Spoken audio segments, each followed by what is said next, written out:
Well, little baseball coming up tonight. It's game two, Houston at PNC Park. And don't forget, 93.7 The Fan with all the action. But coming up tomorrow, 11:30, our coverage begins. It is the station that invented baseball on the radio, KDKA, and the world champion Houston Astros, led by truly one of my childhood heroes, the manager, Dusty Baker. Speaking of the Pirates, yes, it is very early, but I do like what I have been seeing.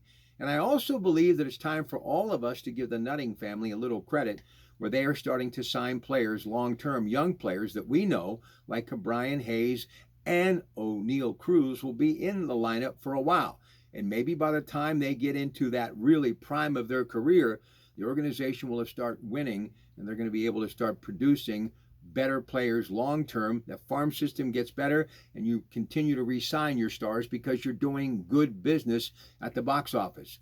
And I think another indication is Brian Reynolds. I do believe that deal will get done for over $100 million. No matter how you look at it, that's a healthy paycheck. Now to the draft, countdown to the draft. More news about the Steelers maybe trading up to get a offensive lineman who they believe are going to be protecting that guy by the name of Kenny Pickett. Look, I know people are talking about C.J. Stroud and Bryce Young coming up in the draft this year and looking at people like Anthony Richardson as maybe a sleeper out of Florida and the guys who are really doing it at a high level now, of course, Patrick Mahomes, Justin Herbert, Joe Burrow, Lamar Jackson, and others. Josh Allen, of course, that great player in Buffalo.